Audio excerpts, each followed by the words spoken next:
இப்போ நம்ம side by சைடாக அடுத்தது உருளைக்கிழங்கு பொடி கறிக்கு அதையும் பண்ணிடலாம். அதுவும் வெந்துட்டுருக்கும். நான் ஸ்டீம் குக் பண்ணி தான் பண்ண போகிறேன். சட்டுன்னு வேலை ஆகிடும்.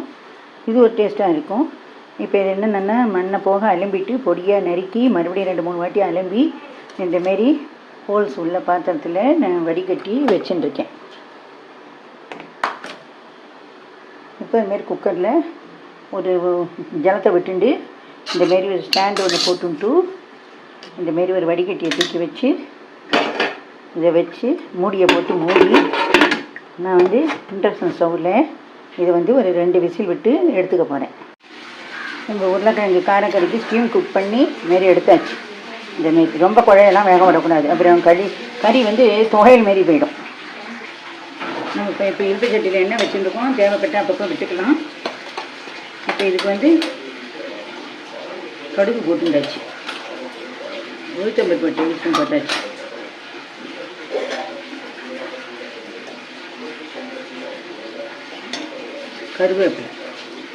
கருவேப்பிலை இப்போ 2 போட்டுக்கணும் வறுக்கிறதுக்கு. அப்புறமா இறக்கிறதுக்கு முன்னாடி பச்சையாக 2 போட்டு அப்படியே இறக்கிடணும். ஒரு கருவேப்பிலை வாசனையோடு இருக்கும் இந்த கறி. இது நல்லா உளுத்தம்பருப்பு வரிபடணும். இப்போ உளுத்தம்பருப்பு நல்லா செவந்துட்டு நம்ம ஸ்டீம் குக் பண்ணி உருளைக்கிழங்கு போட்டுக்கிறோம். ஸ்டீம் குக் பண்ணி தான் போடணுமானே அப்படிலாம் கிடையாது. இப்படி தான் போடலாம். அப்படியாமல் போட்டு பச்சையாகவே ஸ்டீம் குக் பண்ணாமல் போட்டும் தாளித்து கொட்டினோம்னா வறுக்கணும்.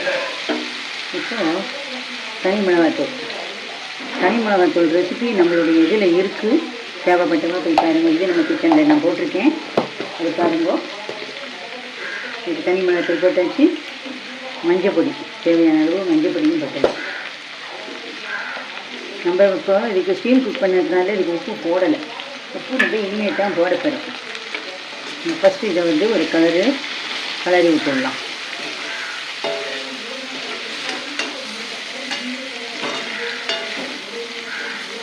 இந்த சிம்மில் வச்சே கலரிலே இருந்தோம்னா நல்லா ரோஸ்ட் ஆகிடும்.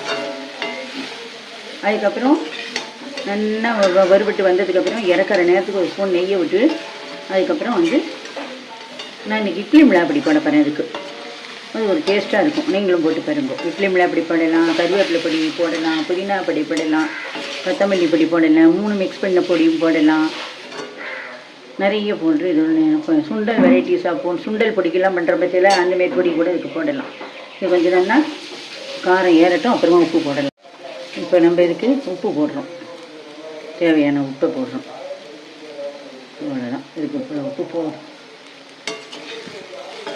உப்பெல்லாம் எல்லோரும் சாப்பாட்டில் கம்மி பண்ணி போட்டுக்கோங்க. அதிகமாக போடாதீங்க. அதுக்குன்னு குறைச்சி போடக்கூடாது. தேவையான அளவு போட்டுக்கணும். இப்போது இந்த உப்பு நல்லா 4 பக்கமும் வரணும் இல்லையா? அதுக்காக இப்படி நல்லா கலரி விடணும். அப்புறம் கொஞ்சம் எண்ணெய் விடணும். சாப்பிட்டா வேணும்னா எண்ணெய் விடணும் அவசியம் இல்லை. கொஞ்சம் மொறுமொறுன்னு வரணும்னா எண்ணெய் விடணும். தேவையானப்போ அப்பப்போ விட்டுக்கலாம். இது இப்படியே வதங்கட்டு. இப்போ நம்மளுடைய இன்றைய சமையலில் உருளைக்கிழங்கு காரக்கறி ரெடி ஆகிட்டு நான் கொஞ்சம் குழவா தான் வச்சுருக்கேன். இப்போ இதுக்கு என்ன பண்ணுறேன் அப்படின்னா நான் இட்லி மிளகாப்பொடி நமக்கு தேவை. ஏற்கனவே நான் காரம் போட்டுக்கிறேன். எங்கள் காலத்தில் எல்லோரும் காரம் கம்மியாக தான் சாப்பிடுவாள். ஏற்கனவே நான் காரப்பொடி போட்டிருக்கிறதுனால இட்லி மிளகாப்பொடி நான் 1 டேபிள் ஸ்பூன் அளவு போட்டுட்டேன். அதுவே போதும். தேவைப்பட்டவா நான் நிறைய போட்டுக்கலாம். இப்போ இதில் என்னென்னா 1 டேபிள் ஸ்பூன் அளவுக்கு நான் கடலை ஊற்ற போகிறேன். அவ்வளோதான். போட்டு நல்லா ஒரு கலரி சித்த நழி வச்சுருந்தேன்னா நல்லா கரகரன்னு வேணுங்கிறவா கரகரன்னு கொஞ்சம் நேரம் எண்ணெயை வச்சு எடுங்கோ. சாஃப்டாக வேணுங்கிறவா ஒரு கலரி இறக்கி எடுங்கோ. நான் சாஃப்டாக தான் பண்ண போகிறேன் இன்றைக்கி. அதனால் கலரிட்டு அந்த சூட்லேயே அந்த கடலை மாவுடைய பச்சை வாசனையெல்லாம் போயிடும். இதோட நிறுத்தி விடுங்கோ. தேவைப்பட்டுவா தேங்காய் எண்ணெய் விடுங்கோ. தேங்காய் எண்ணெய் விட்டு அது ஒரு வாசனைக்காக நான் நெய் விடுறேன். நான் தேங்காய் எண்ணெய் விட்டு பண்ணலை. கறி கடலெண்ணெய் விட்டு தான் பண்ணினேன். செக்கில் ஆட்டின கடலெண்ணெய் விட்டு தான் பண்ணினேன். நான் அடுப்பை ஆஃப் பண்ணிட்டேன். இந்த சூட்லேயே இது இப்படி ஒரு கலரி விட்டுட்டு அப்படியே விட்டுருங்கோ. நல்லா எல்லாத்தோடையும் வாசனையோடு ஜம்முன்னு இருக்கும். இன்றைய சமையல் அதில் நம்ம இன்றைக்கி என்ன பண்ணியிருக்கோம்னா, இந்த மாதிரி உருளைக்கிழங்கு காரக்கறி பண்ணியிருக்கோம். கொத்தமல்லி கருவேப்பிலையெல்லாம் போட்டு ஒரு பொடி மோர்ஜாத்துக்கு தொட்டுக்கிற மாரி ஒரு தொக்குன்னு சொல்லலாம், பொடின்னு சொல்லலாம் பண்ணியிருக்கோம். சவு தோடியில் தேங்காயெல்லாம் வச்சு அது ஒரு தொகையில் அரைச்சிருக்கோம். கேரட்டும் தக்காளி பழத்தையும் வச்சு பருப்பு எல்லாம் போட்டு ரசம் வச்சுருக்கேன். அப்புறம் சவு பட்டாணி தக்காளி எல்லாத்தையும் போட்டு அரைச்சி விட்டு சிம்பிளாக ஒரு கூட்டு பண்ணிட்டோம். நீங்களும் இதேமாரி பண்ணி பாருங்கோ. உங்களுக்கு எதுவும் டவுட் இருந்ததுன்னா கமெண்ட்ஸில் கேளுங்கோ. நீங்கள் செஞ்சு எப்படி வந்தது, டேஸ்ட் எப்படி இருந்தது, உங்கள் இருக்கவள என்ன சொன்னா அப்படிங்கிறதையும் கமெண்ட்ஸில் போடுங்கோ. ஷேர் பண்ணுங்கோ, சப்ஸ்கிரைப் பண்ணுங்கோ. நன்றி, வணக்கம். இப்போ சவுச்சோ தொகையலுக்கு நான் எண்ணெயை சுட வச்சுட்டேன். இப்போது இந்த தொகையலுக்கு தேவையான அளவுக்கு புளியும் இது முடிய போட்டு விடலாம். புளி போடுறதுக்கு முன்னாடி ஃபஸ்ட்டு நல்லா ஒரு டேபிள் ஸ்பூன் அளவுக்கு துவரம்பருப்பு, ஒரு டேபிள் ஸ்பூன் துவரம்பருப்பு போட்டுருக்கேன். பார்த்துக்கோங்க. 3 மிளகாய் வத்தல், நீட்ட மிளகாய் வத்தல் போட்டுண்டாச்சு. புளி ஒரு சின்ன நெல்லிக்காய் அளவுக்கு புளி. இந்த துவரம்பருப்பு வந்து வறுபடும் போது இந்த மிளகாய் வத்தலும் வறுபட்டுடும். அது கொஞ்சம் வறுபடணும். இது துவரம்பருப்பு தான் போடணுமானா அப்படிலாம் இல்லை. உளுத்தம்பருப்பு போடலாம், கடலை பருப்பு போட்டு வறுக்கலாம். ஒவ்வொன்றும் ஒரு டேஸ்ட்டு கொடுக்கும். இல்லை 3 பருப்புலேயும் கொஞ்சம் கொஞ்சமாக போட்டு ஒவ்வொரு டேபிள் ஸ்பூன் அளவு போட்டு நல்லா வறுத்துக்கலாம். அரை ஸ்பூன் இல்லை 1 ஸ்பூன் அந்தமாரி 3 ஈக்குவல் போர்ஷனில் போட்டுட்டு அதுமாதிரி வறுத்துக்கலாம். இல்லை துவரம்பருப்பு வேணும்னா பயத்தம்பருப்பு கூட வச்சுட்டு வறுக்கலாம். அது ஒவ்வொன்றும் ஒவ்வொரு டேஸ்ட்டு, அவ்வளோதான். பெருங்காயம் கட்டியாக நாங்கள் போட போகிறோம், பெருங்காய தூள் போட போகிறோம் அப்படிங்கிறவ வந்து இந்த ஸ்டேஜில் போட்டு விடலாம்.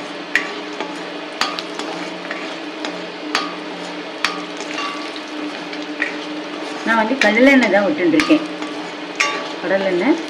சாத்தில் போட்டு கசிஞ்சு சாப்பிடும்போது நல்லெண்ணெய் விட்டுண்டு, சூடான சாத்தில் நல்லெண்ணெய் விட்டுண்டு கசிஞ்சு சாப்பிட்லாம். இப்போ மிளகாய் வறுபட்டு கொடுத்து வாசனை வருது. மிளகாய் வறுபட்டதுன்னு சில பேருக்கு எப்படி என்னன்னு தெரியாது. யங்ஸ்டர்ஸ்க்கெலாம் இந்தமாரி நல்லா ஒப்பி வரும், வாசனை வரும். அதான் மிளகாய் வறுபட்டதுக்கான அடையாளம். பெருங்காயம் அதேமாதிரி கட்டியாக போட்டு எண்ணெயில் வறுக்கும்போது பெருங்காயம் ஒப்பிண்டு வரும். அது பெருங்காயம் வறுபட்டதுக்கான அடையாளம். இப்போ சவுச்சோ இது வந்து நான் வந்து கோழி தான் போடுறேன். காய்கறியை வேஸ்ட் பண்ணக்கூடாது. இந்த கோழியில் புகையில் அரைக்கலாம். ட்ரெடிஷ்னல் நாங்கள் பண்ணுறோம் அப்படிங்கிறவா இதுக்கு துவரம்பருப்பு விட வெறும் உளுத்தம்பருப்பை போட்டுண்டு பெருங்காயத்தை போட்டுண்டு இதெல்லாம் வறுத்து அப்படியே அரைச்சிட்டு உப்பை வச்சு அரைச்சிட்டேன்னா இது ட்ரெடிஷ்னல் மெத்தட். நான் கொஞ்சம் டேஸ்டியாக வேணும் அப்படிங்கிறதுக்காக இந்த மெத்தடில் போட்டுருக்கேன். இப்போது இதுக்கு தேவையான உப்பு அதையும் இதிலேயே போட்டுடலாம். அப்புறம் பெருங்காய ஜலம்,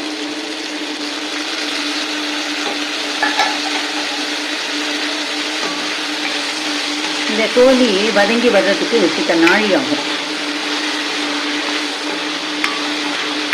நம்ம வந்து தோசை இட்லி அந்தமாரி இதுக்கெல்லாம் வச்சுக்கணும் அப்படின்னு தோணிச்சுன்னா இந்த புளிக்கு பதிலாக இதில் தக்காளி வச்சுக்கணும்.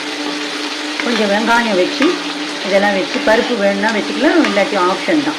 அதெல்லாம் வச்சு அரைக்கலாம். அது ஒரு மெத்தட். இல்லை அப்படின்னா இந்தமாரி வறுத்துட்டு இந்த தோலியோட பச்சை மிளகாயும் தோலியும் வறுத்துட்டு தக்காளி இதெல்லாம் வறுத்துண்டு தேங்காய் வச்சு அரைக்கலாம். அதுவும் ஒரு மெத்தட். இதுமாரி இந்த தொகையல் சட்னி இதெல்லாம் நிறைய varieties of method, different type of மெத்தடெல்லாம் இருக்குது. நம்ம ஒவ்வொரு டைம் பண்ணும்போதும் ஒவ்வொரு மாதிரியும் பண்ணலாம். ஸோ இதில் என்ன வதங்கி வரைக்கும் பார்க்கலாம். இப்போது இந்த தொகையலுக்கு உண்டானது நல்லா வறுபட்டு விட்டு ஆஃப் பண்ணிடலாம் அடுப்பை. ஒரு சாம்பாரத்தில் எடுத்து போட்டு நல்லா ஆற விடணும்.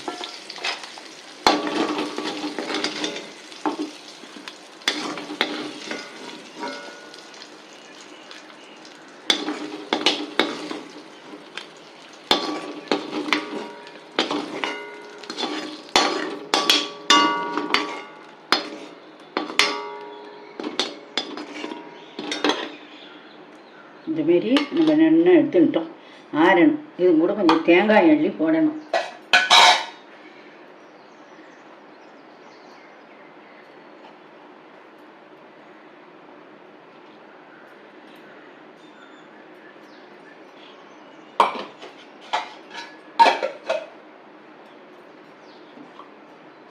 இதுமாரி தேங்காயும் வச்சுருந்தாச்சு.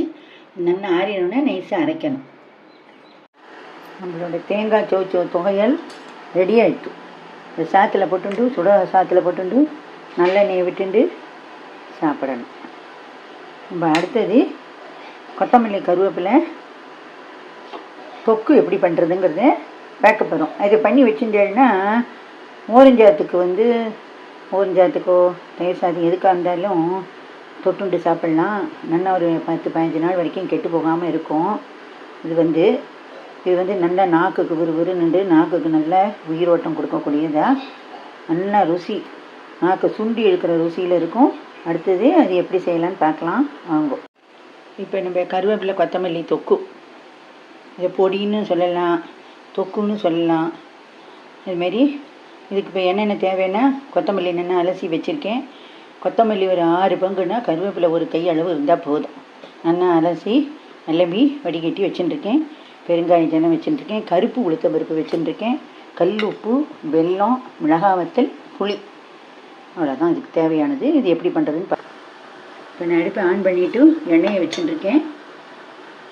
இதில் இப்போ இந்த கருப்பு உளுத்தம் பருப்பை நான் போடுறேன்.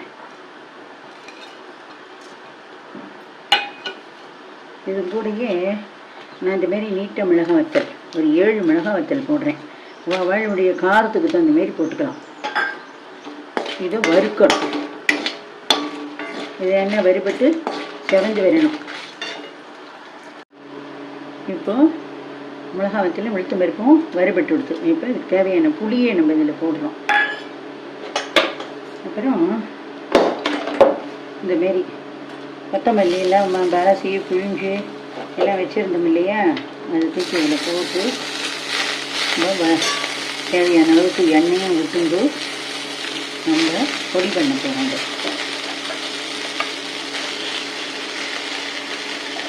கொத்தமல்லியில் இந்த கிடைக்கிற காலத்தில் இங்கே மாரி வாங்கி வச்சுருந்து மாரி பண்ணி சாத்தில் தொட்டுக்கலாம், சாத்தில் பிசைஞ்சு சாப்பிட்லாம். இது கொஞ்சம் எண்ணெய் விடுறேன். நமக்கு இப்போ இந்தமாரி பொடி பண்ணி வச்சுக்கிறோம், ரொம்ப நாளைக்கு வச்சுக்கணும் அப்படின்னு நினைக்கிறவாளாக இருந்தால் என்ன பண்ணலாம், ஃப்ரெஷ்ஷாக வேணும்னா ஃப்ரிட்ஜில் வச்சுக்கோங்க. கொஞ்சம் ஒரு 2 மாதம் வரைக்கும் வச்சுக்கணும் அப்படிங்கிறவாளாக இருந்தால் ஃப்ரிட்ஜில் வச்சுட்டா இருக்காது. அப்போ என்ன பண்ணணும், வடை மாரி தட்டி வெயிலில் காய வச்சு எடுத்து வச்சுக்கணும். எடுத்து வச்சுட்டு அப்புறமா தூக்கி ஃப்ரிட்ஜில் வச்சுட்டு தேவைப்படும் போது நம்ம எடுத்து போட்டு தொட்டுண்டு சாப்பிடலாம். இல்லை அப்படின்னா கொத்தமல்லி கிடைக்கலன்னா அந்த வடையிலேயே ஒரு வடையை தூக்கி ஒரு தட்டு துளி ஒரு எட்டமாக சைஸுக்கு தட்டி வச்சுட்டா போதும். அதை தூக்கி ரசம் வச்சுட்டு ரசம் கொதிக்கும்போது போட்டுட்டோம்னா கொத்தமல்லி வாசனைலாம் அதில் இறங்கி நல்லா ஜம்முன்னு இருக்கும். இப்போ நான் இவ்வளோ கொத்தமல்லி போட்டதுக்கு ஒரு பிடி அளவு கருவேப்பிலையை போட்டுவிட்டேன். இது 2 தனித்தனியாகவும் பண்ணலாம். கருவேப்பிலையும் தனியாக பண்ணலாம், கொத்தமல்லி தனியாக பண்ணலாம். இதே மெத்தடில் தான் நம்ம இதுவும் பண்ணலாம். ஆனால் இது கருப்பு உளுத்தம் பருப்புலாம் தேவையில்லை. கருப்பு உளுத்தம் பருப்பு தான் போடணுமா அப்படின்னா இல்லை, வெள்ளை உளுத்தம் பருப்பு போடலாம், முழு வெள்ளை உளுத்தம் பருப்பு போடலாம், உடச்ச வெள்ளை உளுத்தம் பருப்பு, இல்லை முழு கருப்பு உளுந்து, இதெல்லாம் எது வேணாலும் இதுக்கு சேர்த்துக்கலாம். இது இதேமாரி தான் நாட்டலை பொடி, கருவேப்பிலை பொடி, இதுமாரி புதினா பொடி, இதெல்லாம் இப்போ நான் சொல்கிற மெத்தடில் நீங்கள் பண்ணிட்டேன்னா சாப்பாட்டுக்கும் வச்சுக்கலாம். மாடியில் காய வச்சுட்டேன்னா இன்ஸ்டண்ட்டாக தேவைப்படும்போது எடுத்து தொட்டுக்கலாம். வெந்நீரில் போட்டு இல்லை ரசம் கொதிக்கும்போது போட்டு யூஸ் பண்ணிக்கலாம். இப்போ இதுக்கு இந்த கொஞ்சமாக உப்பு போட்டுக்கிறோம். இது நார் சத்துக்கும் ஃபைபர் இருக்கிறனால உப்பு அதிகம் இறங்காது. இந்த அளவுக்கு ஒரு 1/2 டேபிள் ஸ்பூன் அளவு உப்பு போட்டுக்கோங்க. நல்லா 1 டேபிள் ஸ்பூன் அளவுக்கு வெல்லம் போட்டுக்கோங்க. வெல்லம் போட்டுட்டே தான் நல்லா ருசியை கொடுக்கும், நாட்டுக்கு நல்லா விறுவிறுன்னு இருக்கும். உங்கள் சௌரியம். உங்கள்கிட்ட நான் பெருங்காயம் ஜலம் விட்டுக்கிறேன். இப்போ உங்கள்கிட்ட பெருங்காயம் கட்டி இருந்தால் வறுக்கும்போது மிளகாத்தூள் உளுத்தம் பருப்பு வறுக்கும்போது போட்டு வறுத்துக்கோங்க. இல்லை இந்த ஸ்டேஜில் பவுடர் போடலாம், ஜலம் விடலாம். இதேமாரி நல்லா வதங்கி வரணும். அரைக்கும் போது ஜலம் விடாமல் அரைக்கணும். ஜலம் விட்டு அரைச்சேன்னா சட்னி மாரி போயிடும், புகையில் மாரி போயிடும். ஜலம் விடாமல் நல்லா வதக்கிட்டு கொஞ்சம் பொறுமையாக மிக்சரில் போட்டு அரைச்சி எடுக்கணும். வதங்கி வரட்டும். இப்போ நல்லா வதங்கிட்டு நான் அடுப்பை ஆஃப் பண்ணிட்டேன். இதை இந்தமாரி ஒரு தாம்பாளத்தில் எடுத்து போட்டு நல்லா ஆற வைக்கணும். ஆறினதுக்கப்புறம் ஜலம் விடாமல் மிக்சியில் போட்டு பொடி மாரி பண்ணி வச்சுக்கணும். அதுக்கு பண்ணிவிட்டு காட்டுறேன். இப்போ நம்மளுடைய கருவேப்பிலை கொத்தமல்லி பொடி ஜலம் விடாமல் அரைச்சாச்சு. ஜலம் விடாமல் அரைச்சாச்சா நல்லா நிற்கும். பாருங்க, அப்படி ஜலமே விடக்கூடாது. இது ஃப்ரிட்ஜில் வச்சுருந்தா ஒரு 15 நாள் வரைக்கும் இருக்கும். இன்னும் வேணும் உங்களுக்கு, ரொம்ப நாளைக்கு இருக்கணும்னு நீங்கள் ஆசைப்பட்டீங்கன்னா வெயிலில் இந்தமாரி கிள்ளி ஒரு 8 சைஸ் அளவு கிள்ளி ரொம்ப நல்ல மடமடலாம் காயக்கூடாது. சும்மா அரை காய்ச்சலில் காய வச்சு எடுத்து வச்சுக்கணும். தேவைப்பட்ட அப்பப்போ காய வச்சு எடுத்தால் கெட்டு போகாமல் இருக்கும். சாத்துக்கு தொட்டு சாப்பிடலாம், ரசத்தில் போடலாம், எப்படியும் பண்ணலாம். இது நாக்குக்கு நல்லா விறுவிறுப்பாக நல்லா இருக்கும். மோர் சாத்துக்கு, தயிர் சாத்துக்கு இதுமாரிலாம் தொட்டு இதை நல்லா சாப்பிடுவான். கொத்தமல்லி கம்மியாக கிடைக்கிறது, கருவேப்பிலை ஆற்றுல இருக்குது அப்படின்னா இதுமாரி பண்ணி இதுமாரி சாப்பிடலாம்.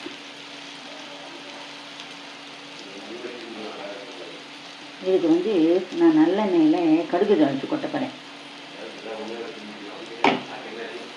கடுகு தாளிக்கணுங்கிறது கிடையாது. தாளித்து நல்லெண்ணெயில் கடுகு தாளித்து கொட்டிங்கன்னா அது ஒரு டேஸ்ட்டாக இருக்கும். இப்போ நல்லெண்ணெயை கடுகு தாளிக்கலாம்.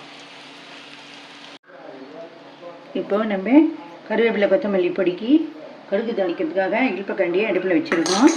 அடுப்பை ஆன் பண்ணிட்டேன். நான் கல்லெண்ணெய் கொஞ்சம் நல்லெண்ணெய் கொஞ்சம் விட்டுக்கிறேன். இடையில விடும்போது நீங்கள் இறக்கி வச்சு அதுக்கப்புறமா நல்லெண்ணெயை விட்டுக்கலாம்.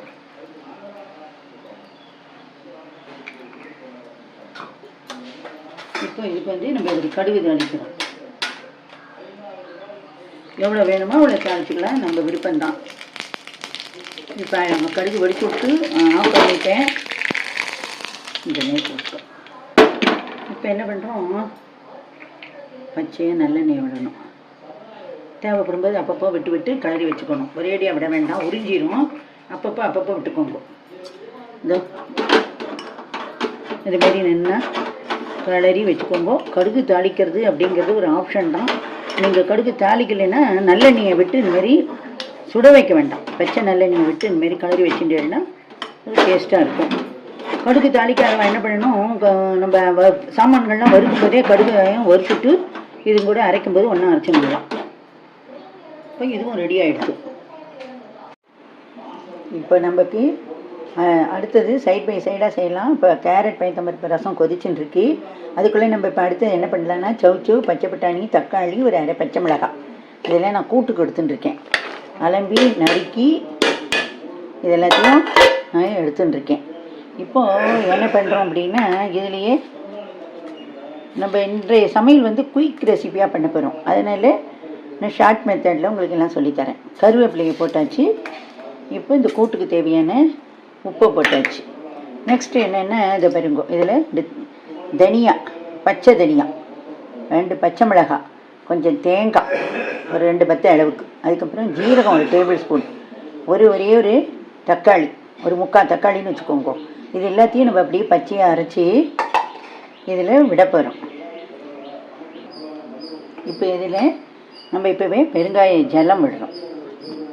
தேவையான அளவு பெருங்காய ஜலம். அப்புறம் ஒரு மைல்டு ஸ்வீட் டேஸ்ட் கொடுக்கறதுக்காக ஒரு அரை டீஸ்பூன் அளவுக்கு சர்க்கரை. இது நம்மளுடைய விருப்பம், ஆப்ஷன். இப்போ போட்ட சர்க்கரை நம்ம விருப்பம். ஒரு அரை டீஸ்பூன் மஞ்சள் பொடி இதெல்லாம் போட்டாச்சு. அடுத்து இதை நம்ம மிக்ஸி ஜாரில் இதை நம்ம அரைச்சின்னு நான் காட்டுறேன் உங்களுக்கு. இப்போ நம்ம இதுலேயே தாளித்து கட்ட போகிறோம். இழுப்பு சட்டியில் எண்ணெயை வச்சுட்டேன். எண்ணெய் காய்ச்சி கொடுத்து ஒரு டீஸ்பூன் அளவுக்கு கடலைப்பருப்பு, ஒரு டீஸ்பூன் அளவுக்கு கடுகு எண்ணெய் வெடிக்கிறது, ஒரு அரை மிளகாய் வத்தல், இதெல்லாம் நல்லா தாளித்து இல்லை வெடிப்பட்டோடனே கடலைப்பருப்பும் வறுபட்ட உடனே இதை தூக்கி நம்ம இந்த கூட்டில் கொட்டுறோம். இப்போ எல்லாம் வறுபட்டு கொடுத்து இதை எடுத்து நம்ம இந்தமாரி இதில் கொட்டினுடுறோம். இப்போ அரைச்சி வச்ச விழுதியும் நம்ம இதில் போட போகிறோம். இப்போ நம்ம இந்த கூட்டுக்கு பைத்தம்பருப்பு என்ன ஒரு 50 கிராம் அளவுக்கு பைத்தம்பருப்பு வேக வச்சு வச்சுருக்கோம். நைஸாக அந்தமாரி குழவா இதையும் இதில் நம்ம கொட்டுறோம்.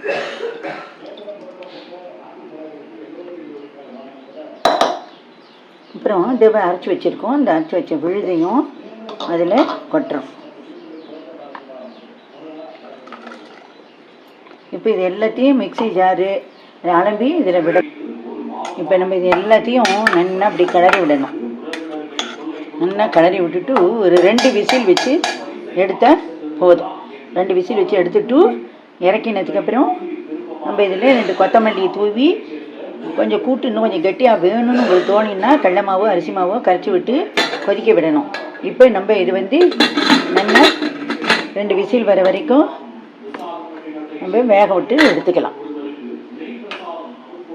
அடுப்பை ஆன் பண்ணிவிட்டு நம்ம இதை தூக்கி குக்கரை தூக்கி இதில் வச்சு இதை பண்ணலாம்.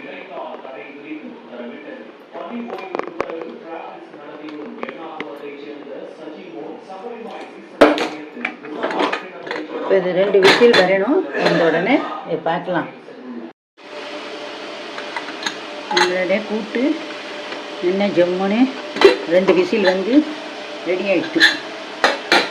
இப்போ எப்படி இருக்குன்னு பார்ப்போம்.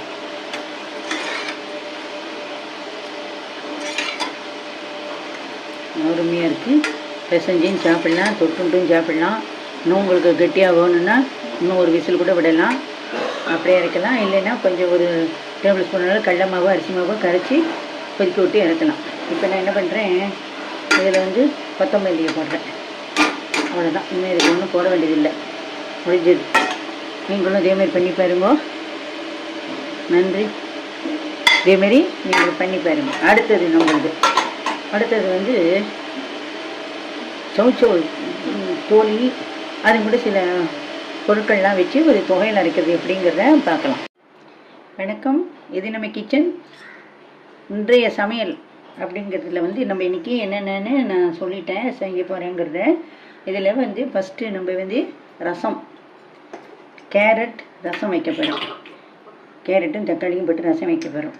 அதுக்கு இப்போ என்ன பண்ணுறோம்னா, இல்பச்சத்தில் காய வச்சுட்டு நெய் விட்டுக்கணும்.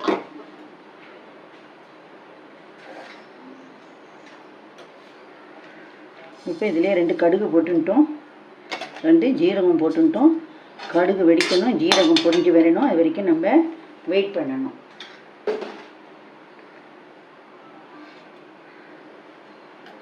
நிறைய இந்த கேரட் ரசம் அப்படிங்கும்போது இந்த குழந்தைகள்லாம் எத்தனையோ குழந்தைகள் கேரட்டு சாப்பிடாத குழந்தைகள்லாம் இருக்குது. அதுகளெலாம் சாப்பிடாது. அதுங்களுக்கு சாப்பிட வைக்கணுன்னா சாப்பிட வைக்க முடியல அப்படின்னா இந்தமாரி ரசம் வச்சு இந்தமாரி கொடுத்துட்டோன்னு வைங்களேன், அதுகளும் சாப்பிட்டுடும். அதுக்கு உடம்புல அதுகளுக்கு தேவையான விட்டமின் சி இந்தமாரி சத்துக்களும் கிடச்சிடும். அதுக்கு நம்ம என்ன பண்ணணும் அப்படின்னா, அது கடுகு வெடிக்கட்டும். அதுக்குள்ளே நம்ம இதில் என்னென்னலாம் போட்டு அரைக்க போகிறோன்னு காட்டுறேன். இந்தமாரி கேரட்டை நான் நறுக்கி தோலி சீவி இந்தமாரி ஒரு 2 கேரட்டை இந்தமாரி போட்டு இதில் வச்சுருக்கேன். நறுக்கி தண்ணியில் போட்டு வச்சுருக்கேன். 2 கேரட் எடுத்துட்டாச்சு. இப்போ அடுத்தது தக்காளி பழம். தக்காளி பழம் 2 இதோட அரைச்சும் விடுறோம். தக்காளி அதுலேயும் போட போகிறோம் நம்ம. இது தக்காளி கேரட் இதை மட்டும் நைஸ் பேஸ்ட்டாக அரைச்சி அதில் விட போகிறோம். இப்போ நம்ம நெல்லிக்காய் சைஸுக்கு புளியை நல்லா வெந்நீர் விட்டு ஜலத்தில் ஊற வச்சு கரைச்சி நான் எடுத்துட்டுருக்கேன். இப்போ இதில் போட்டாச்சு. இப்போ இதுக்கு தேவையான பச்சை மிளகாய் ஒரு 1.5 பச்சை மிளகாய் நான் போடுறேன். அதுக்கப்புறம் ஒரு தக்காளி இதில் போட்டாச்சு. அப்புறம் ஒரு டேபிள் ஸ்பூன் ரசப்பொடி, தனி மிளகாய்த்தூள் ஒரு அரை டீஸ்பூன் அளவுக்கு மஞ்சப்பொடி, இதெல்லாம் நம்ம இதில் போடுறோம்.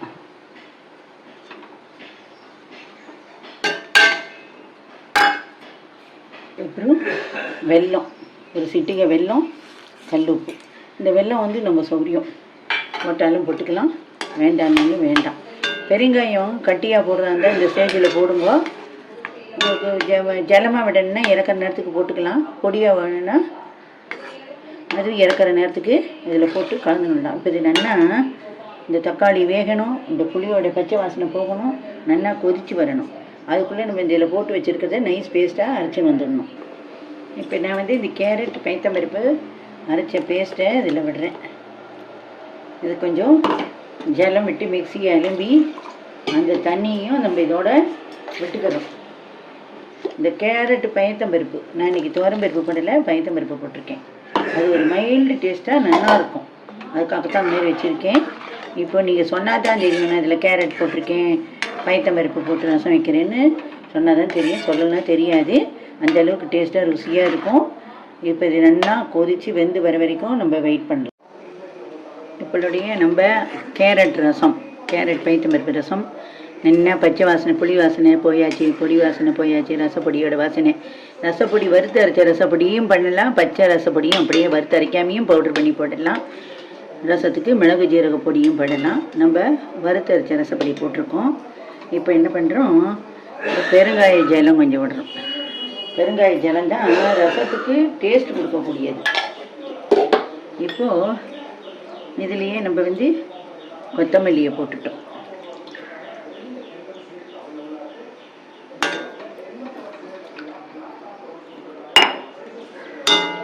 இப்போ நான் தான் சொன்னேன் இல்லையே, பைத்தம்பருப்பு இன்றைக்கி பைத்தம்பருப்பு கேரட் ரசம். உங்களுக்கு தேவையான பருப்பு எடுத்து இதில் விட்டாச்சு. இப்போ இது வந்து குயிக்காக எடுத்து எதுவுமே நம்ம எல்லாமே ரெடி பண்ணி ஒரே பாட்டில் வச்சுட்டோம். ஒரே டிஷ்ஷஸாக வச்சதுனால நமக்கு வந்து எல்லாம் ஒரே சேர்ந்தது. நுரைச்சி வந்த உடனே ஆஃப் பண்ண வேண்டியது தான். நம்மளோட ரசம் இன்னும் ஜம்மு நுரைச்சி வந்துட்டு ஆஃப் பண்ணிட்டோம். இதை வந்து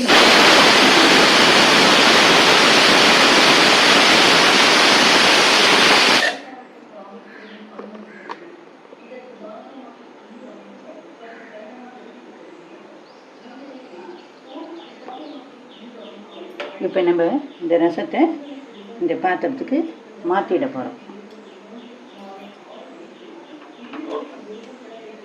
அருமையான சுவையான கேரட் பைத்தம்பருப்பு ரசம் ரெடி ஆகிட்டு. இனி அடுத்த டிஷ்ஷுக்கு போகலாம்.